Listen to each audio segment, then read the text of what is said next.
Hi, this is going to be a video about electromagnetism in the sense of what comes next. So you've completed Physics 162, and is that all there is? The answer is of course no, there's lots more to learn, and there's lots more to learn in terms of applications.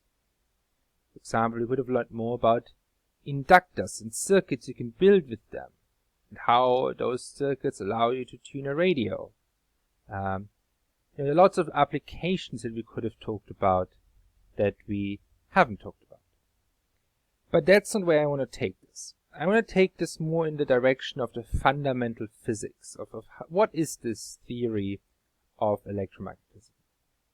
So for this lecture, you don't have to remember any of it. It's not for the exam. It's really just for you. So how about you just sit back, enjoy a glass of wine if you're old enough or live in a country with sensible drinking age, or a cup of coffee or whatever it is, and enjoy. So I'm going to do a bit of math, right? But again, it's more important, I think, that you sort of get the main gist of it and start thinking about some of the deeper questions than that you take notes and try to fully understand what I'm saying.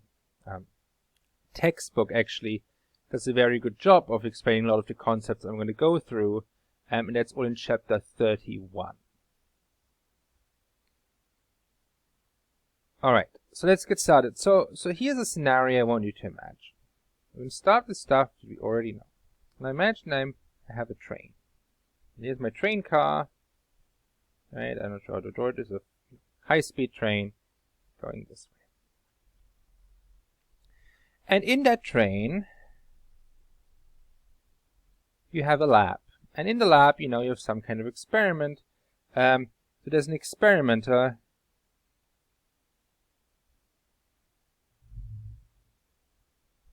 and let's call her A, Alice, I guess, but let's just call her A.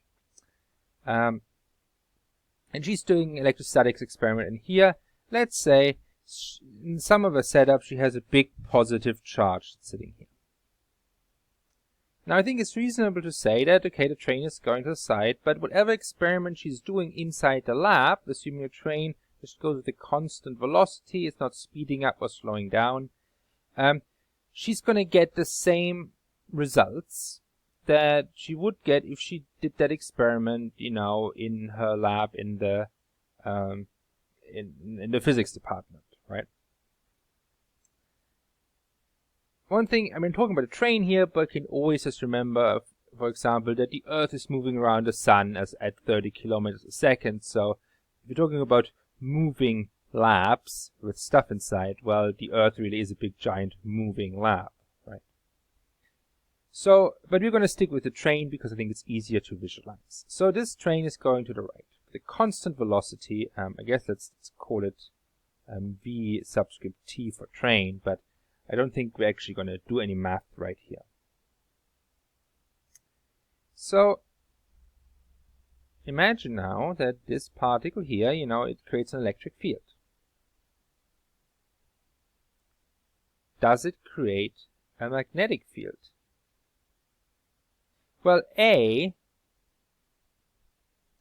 just sees this particle sitting on her table, or on her lab desk, and she says this particle is at rest, creates no magnetic field because it's not moving. Is at rest. It creates an E field, but no B field. And indeed, it's something you might suspect. She does some experiments, maybe puts the second particle here, looks how they interact, and lo and behold, she measures exactly what you'd expect she'd measure. Now, out here by the side of the track, there's another experimenter. Let's say experimenter B. His name is Bob. Right out here, just to be boring. And B, what does B see? B sees this particle, but B sees the train move, right? So B says, B is the particle is moving. Yes, it's attached to the train, but who cares, right? It's moving to the right. So it creates an electric field contribution and also a magnetic field because it's moving. So what's the upshot here? It seems like those two experiments, they disagree about whether or not the particle is moving, just based on what we call their frame of reference, right? Their respective notion of what it means to be at rest. Now, if you say, surely Alice knows that she's in a train, well, probably, but let's imagine, some evildoer created this lab, it's all sealed, she can't look outside, and there's actually no experiment she could do to check whether or not the train is moving, as long as the train isn't speeding up or slowing down. And if you've been paying attention maybe in some of your other courses, or you've been reading around, other physics topics in your own time, you might recognize that some of those notions, they relate to what we call relativity. They don't mean the special theory of relativity, although that's kind of where this all ultimately might lead us, but just the idea that all motion is ultimately relative, right? Is this particle at rest? Well, Alice stands right next to it. It's not going anywhere. It's at rest. Person outside the train sees the whole train move, so the particle is moving too, right? And if you don't believe that is really how we should see this, well, remember, we've done all these experiments on Earth, completely ignoring the fact that the Earth is moving at 30 kilometers per second around the Sun, and the Sun is moving, with the whole solar system attached, is moving at about 200 kilometers a second around the center of the galaxy, right? So what does it mean to be at rest is kind of a rather ill-formulated question, right? It's really, there is no straight answer to it, what it means to be at rest, although for the longest time people were thinking there might be some kind of absolute rest frame. And this led to this whole notion of the mysterious ether. It's some kind of invisible substance in which electricity and magnetism take place, which ultimately carry electromagnetic waves, but we'll come to those later in this video. So the upshot is that the velocity v of the particle is frame dependent. Depends whom you ask, right? Is it moving or is it not? Or how fast is it moving? Depends whom you ask. It's frame dependent. So that suggests, though, that because B, right, the B of a moving particle is the Biot-Savart law. Biot-Savart law depends on the velocity of the particle. So the velocity is frame dependent. So by the Biot-Savart law, this means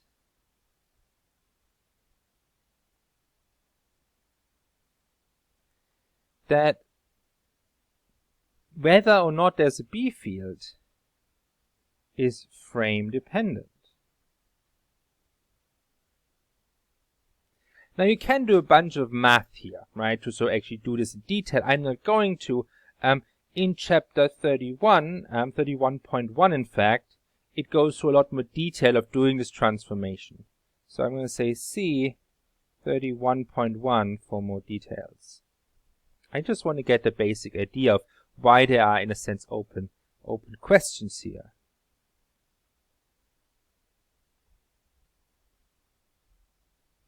Now, what's interesting, though, they might disagree about the B field, but, I mean, they must agree of the effect, right, of that this particle might have on another particle. For example, if you imagine there's a second particle next to it, and they might be attracting or not, depending on the setup. Well, if there's a second particle, whether or not after a while they're going to touch, that is just a fact that's not frame dependent, right? Whether the second particle here, does it bump into this one? That is not something those two could possibly disagree about, because it's a fact. Do they touch? Are they dented or are they not dented, if you like, right? After they've touched. or if they've touched, right? This is not, there's certain events, such as if there's a second particle here, are they touching? That is a fact that they must agree on, otherwise, something went badly wrong with physics. They don't have to agree on those because you can't measure those directly. You can only measure their effects. Now, if you think about this carefully, if the magnetic field creates a force, right? Experimenter Bob sees this field create some kind of force, a magnetic field that creates a force on some other particle, according to his calculation, then, well, how would Alice explain that effect? She would see, okay, those particles are not moving, but there's some force that's due to them having a charge, because uncharged particles are not affected, so it must be an electric field. If you plow through the math of all of this, I'm not going to do that because, it would take us probably 2 lectures worth of actually going through all the details. But if you do that, then you find that by going from one reference frame to another reference frame, like redefining a notion of rest, you discover that B fields and E fields, they sort of merge into one another. Like, you might have more E field in one frame and less B field, and less E field and more B field in the other frame, but overall the effect is the same. And that is why we really talk about both of them together, right? So E and B get mixed up with one another. Let me write that they get mixed up differently depending on your frame of reference. Now, I use the word frame of reference or reference frame all the time. That's, of course, a technical term, right? Hopefully, you met it a little bit in Physics 161. A reference frame, right, is kind of a coordinate system, but not just which direction are my axis, but also what is the notion of rest? What does it mean to have velocity 0 in that coordinate system? So more often than not, we use the Earth as our reference frame. When you say, I'm going 60 miles per hour down the highway, you mean relative to the road, right? A road defines a reference frame, not relative to the sun, because then you're going 30 kilometers a second, maybe plus or minus 60 miles per hour, depending which way you're facing. So by going from one notion of rest to another, by essentially just changing a coordinate system in a sense, right? You're changing how much electric field, how much magnetic field is. That is confusing, and in fact it did confuse people for a long time. And ultimately, the upshot was that, well, transforming from one frame to another isn't just as simple as adding a certain like velocity. If Alice walks with 1 meter per second to the right, the train's going 10 meters per second to the right, well then B will say Alice is going 11 meters per second to the right, right? 1 because of walking, plus 10 because of the train. Seems straightforward enough, kind of works pretty well. Turns out, if the speeds get high enough, it doesn't work anymore. Something is really not quite the way we intuitively think it should work. And the path that leads to that insight is by thinking more about electric field and magnetic field, and in part to think more specifically about electromagnetic waves. So that's where I want to go next. I want to take you on a journey towards understanding where do electromagnetic waves come from, including light. How do they fit in with what we've learned about electric and magnetic fields? Again, we're going to go there, not worrying about all the mathematical details, because that would be a more advanced course on electromagnetism, and it would take us several lectures. So before we go to electromagnetic waves, there's some other concept that we need to think about. And this concept is what it's called the displacement current. That really arises as the result of a puzzle that we might set ourselves in the context of magnetism. I'm going to call this a displacement current. It's a bit of a bad name, like so often in physics, but I'm going to tell you what it is. And I put in quotation marks. There we go. Now I don't have to take responsibility for the name. Okay, so Ampere's law. What does Ampere's law state? Ampere's law states, if I take the integral, the line integral around some kind of loop, right, that's equal to mu naught, the constant, times the current that passes through the loop. Hope you remember that. So let's picture the following. Let's imagine there's a wire and it carries a current to the right. Now, imagine I have some kind of loop. Now I could imagine I've got a nice circular loop around it, but maybe I pick some different shape. But I'm just going to go with a circular loop anyway, or something that's very simple looking, just as easier to draw. This is my loop. What does it mean to go through the loop?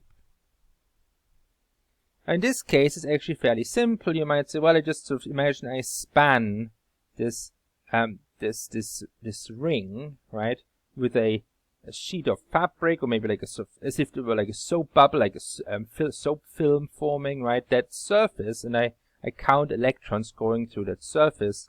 That would be my that would be what it means to go through the loop, is to cross that surface.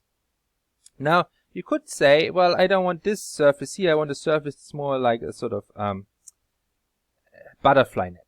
Right? So think of it like this way, sort of it's still the same ring, but the surface that is spanned by this ring isn't flat, it's sort of curved around like this, right? So like a net. Again though, Ampere's law works just fine, right? Because any electron that goes through the front surface also goes through this surface. Like, where else would it go? It can't just disappear, because both surfaces are spanned by the same ring, right? The same Amperian loop. So in Ampere's law, it doesn't matter what surface you pick to span your loop. It's irrelevant. Because any current that goes in here has to go through here. Now, what about this situation? Imagine that there's a current coming in this way. I'm just going to draw it as a line now, not as a sort of wire. And then I'm going to have my... And then it does this. And it curves around and goes back. Now imagine I have a loop that sort of does this. This is my Amperian loop. Now, if I take it like this, right? Current passes through it, if this is my soap film surface, whereas if I take the butterfly net, it would sort of go around it and no current would actually pass through it. Is that a problem? No, it's not, because even with the soap film, there's current going through it here, but it's coming back out, so in both cases there's actually zero net current going through the loop.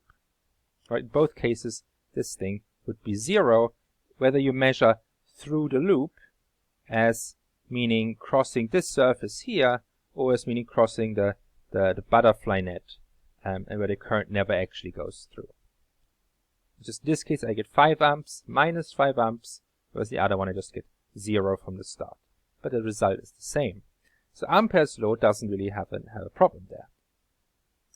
But now let's imagine the current doesn't do that. Imagine the current enters and does not leave. What sort of situation would that be? Well, we've met one before. Imagine it's this. Here's a wire or something, and then there's a capacitor. Like a capacitor plate. So imagine this is positively charged. Current arrives. It's charging up the capacitor.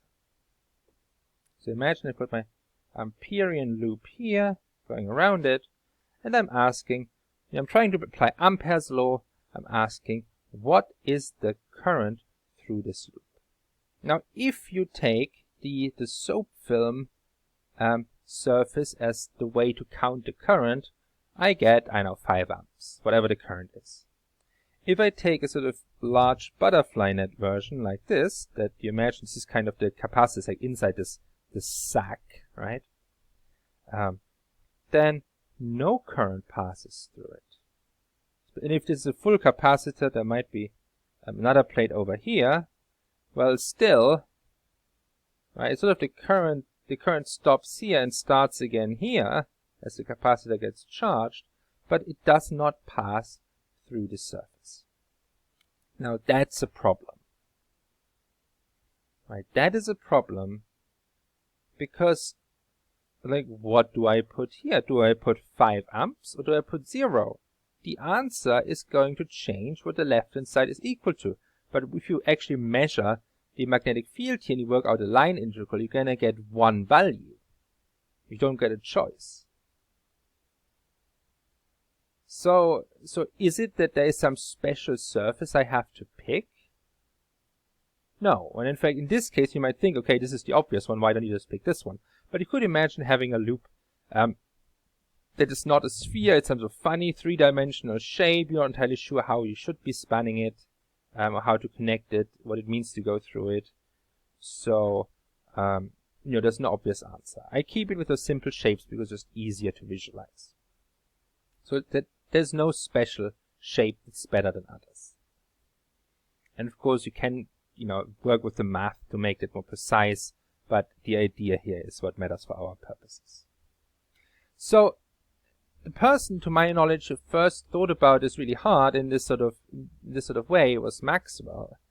He thought about Ampere's law, right? And he saw this and he said, look, something is missing here. So he looked at this and said, okay, what is different about this setup than this one? Well, charges are building up, right? If the current enters my butterfly net but doesn't leave, then charges must be building up on this capacitor plate. If charges are building up, then the electric field created by this, in this case, capacitor plate, is increasing over time. Right? So charges build up.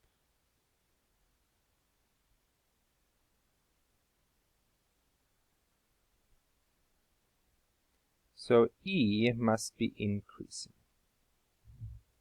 I'm not sure if we thought about it specifically with a capacitor or some analogous situation, but for our purposes, I think that's an easy example to think about.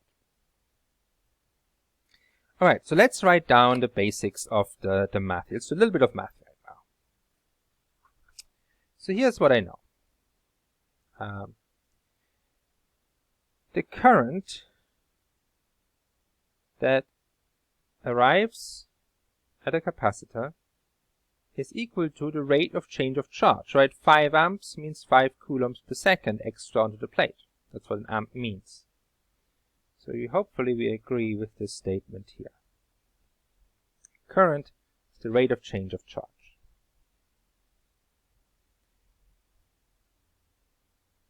So the electric field that you get on a capacitor, a parallel plate capacitor, is, now you might not remember it, that's okay. E, the electric field strength, is going to be equal to total charge over the area, right? That's kind of the charge density on the surface, and you divide by epsilon naught. Right? We derived this originally using Gauss's law. So this changes, right? These don't change, so the electric field is changing. Specifically, what we can then say is that the electric flux, remember, is just like magnetic flux. It's essentially counting the field lines, or area times magnetic field times electric field. Right? Again, the concept we use in Gauss's law, analogous to the magnetic flux we've been dealing with in the context of induction. That is E times A. Now that's easy. E times A, that means the A's are going to cancel out. I'm going to end up with this.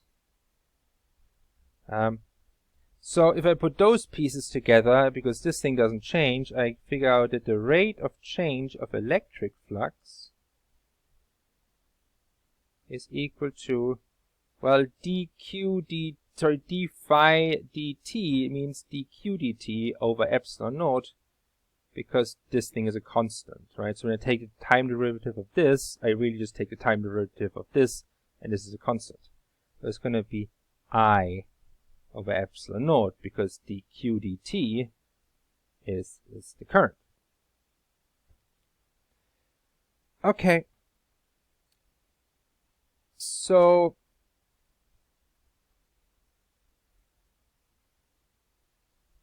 this was so of course Maxwell would not have sort of done this straightforwardly. He probably spent weeks and months and years sort of pondering, trying to think about it, trying to make sense of it. So, but remember, we're trying to figure out, okay, well, the current here, right? If the current going through here doesn't count if I take this one here, well, I can make it count by instead tracking the electric flux, because this would divide by epsilon naught, and if I measure the amount of flux passing through the surface, I can get the same result if I essentially just add this multiplied by epsilon naught, right? It gives me back the current that I didn't count because I chose the butterfly net. So Maxwell, this was, I think, about 1870, maybe a little bit before, I'm not entirely sure. Maxwell modified Ampere's law. He said that Ampere's law, this was called Ampere-Maxwell law,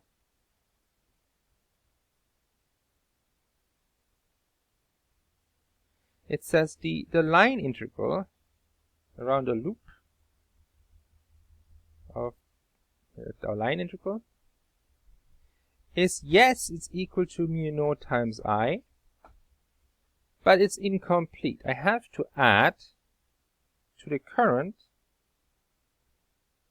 you have to add the sort of current that gets swallowed by the butterfly net. So I get I back by multiplying this by epsilon naught.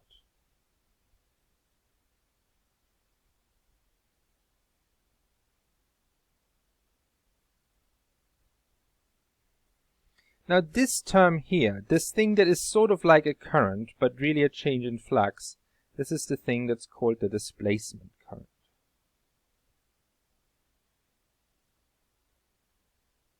And at the time, Maxwell figured this out just from kind of thought experiments like this. Didn't do some kind of experiment that showed him that this law was wrong. It's hard to set this up, I think. But from these sort of theoretical ideas, he said, look, something isn't quite right, and he figured that this would essentially make the theory more consistent.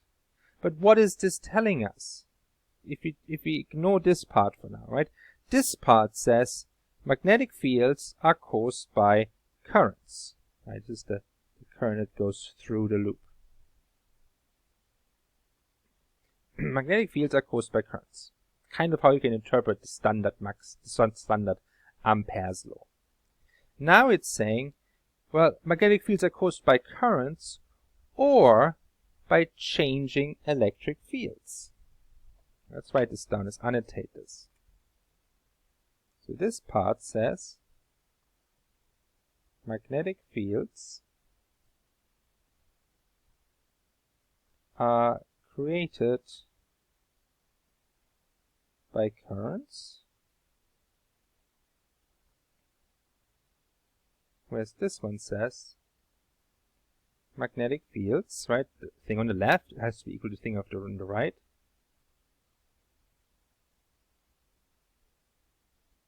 Are created by changing flux, electric flux, or changing electric fields.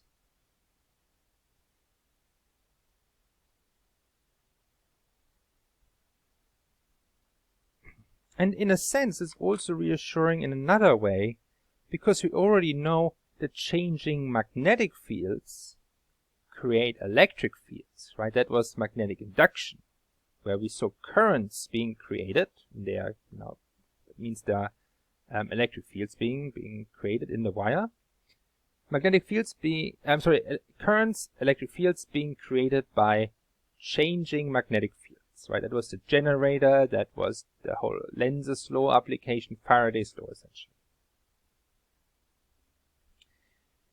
So let's write down, with this completion of the laws of electromagnetism, let's write down what these laws of electromagnetism are in full. And that's what we call Maxwell's equations. As a whole, the individual equations are like other people's equations. It's kind of funny. So Maxwell's equations.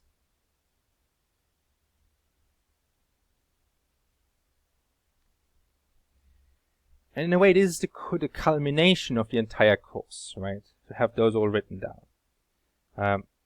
So the first one is Gauss's law. So an integral over a closed area, E dot dA is equal to the charge that's enclosed divided by epsilon naught. Right, that was Gauss's law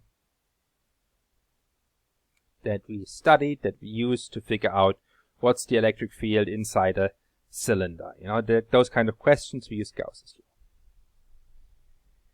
There's Gauss's law for magnetism.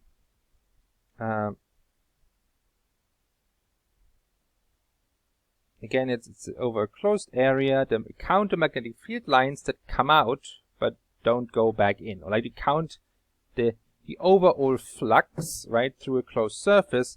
For magnetic field lines, you're going to get 0 because magnetic field lines don't start or end. They always go in loops or disappear to infinity. This is Gauss's law for magnetism.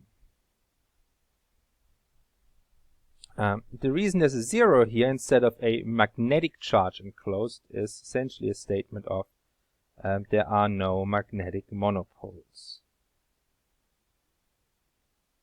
There are no magnetic charges, as it were. We call them magnetic monopoles because we know magnetic dipoles, like a bar magnet, but you can't cut it into a north pole and a south pole, right? You can't separate them because they're made up of tiny current loops. A permanent magnet, they're not made up of a north pole charge and a south pole charge or something. Unlike an electric dipole, you can imagine having a plus and a minus charge, and you could cut them in two and take them to different places. So this thing here, the fact that there's a 0 here rather than a term that looks like this is sort of asymmetric, is in a sense an experimentally established fact. There just happen to be no magnetic monopoles in our world. Why not? That's a deep question. Ask the people researching this stuff. Why should that be so? Is there some underlying reason? But let's continue with writing down the other Maxwell's equations. There are 4 of them in total. So the next one is Faraday's law. Faraday's law we've had so far as essentially creating a potential difference, but a potential difference, right, is nothing but the line integral of the electric field. Like you add up the electric field along each step. Electric field is the slope of the potential. So this thing here as a whole is nothing but delta V from one point to another. And so in this case, though, I'm doing this over a loop. So I go around a closed loop, and if there are no magnetic fields, this is just 0. In a sense, the Kirchhoff loop law says this should be 0 if I go around a loop. Except when there are magnetic fields, I know it's equal to the rate of change of magnetic flux with time. That is Faraday's law that we also know about.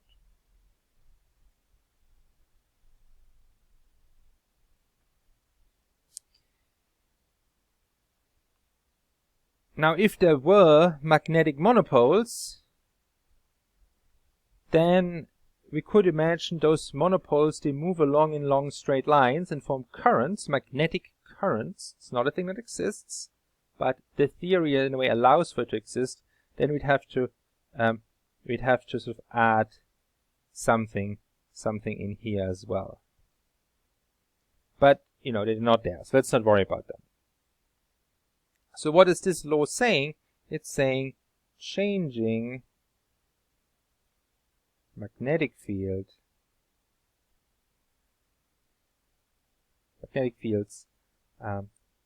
cause electric fields. Because this says there's changing magnetic flux or changing magnetic field, therefore that's causing an electric field. Of course, you say, but hold on, can't the magnetic flux change because the area changes? That's true, but that means then you have motion through say a wire through a field, and then we can explain it in terms of forces on charged particles. But if the magnetic field itself is changing, then this becomes a new sort of fundamental law. Are we there yet? Almost. We need an analogous thing of this for magnetism, and that's of course Ampere's law that we just talked about. We know that it's mu naught I. The I is the current that goes through it. But then we have to add to it the displacement current mu naught epsilon naught times the rate of change of the electric flux. So magnetic flux changes causes E, electric flux changes causes B. Now you ask two things probably. Why is this term here but not there? Well, that's exactly because there are no currents made up of magnetic monopoles, because there are no magnetic monopoles in the first place. So this term doesn't exist here. The second thing you might be asking is, how come this thing gets constants and maybe a plus sign, whereas this one is a minus sign and no constants? Like, where does that coming from? In a way, that's a historical accident. We could have, in a sense, used different units. So that, say, Coulomb's law looked different, or the Biot-Savart law looks different. Like, define our constants differently, and we could have a constant here and a constant here. Or you could use units where the constants go away altogether, and the plus and minus is kind of just to do with direction. I'm not going to go into it. It's not important. But what is this law saying? It's saying changing electric field. Sorry, this is currents. Actually, let me not write this down. I just wrote it down up here. I just had the same law up here. So you know what it says. See above. What this one's saying. Oops, I broke my pencil. Oh well. Alright. I have spares. See above. Alright. So this asymmetry, right, of course, with the magnetic monopoles not being there, is a curious fact, and it remains a curious fact. But in a way, we're going to accept it for now. So I think what I'll do is I'll stop this video here and then do a part 2 so you can get a refill on your coffee. Also, it makes it easier to upload if it's not gigabytes up on gigabytes big. So I'll see you in part 2, where we'll take Maxwell's equations and see what they imply about electric and magnetic fields, in particular how they make the notion of light and electromagnetic waves more generally, how they make that possible. And after that, we'll look at some other just little applications or aspects of electromagnetism and electromagnetic waves. So I will see you in part 2.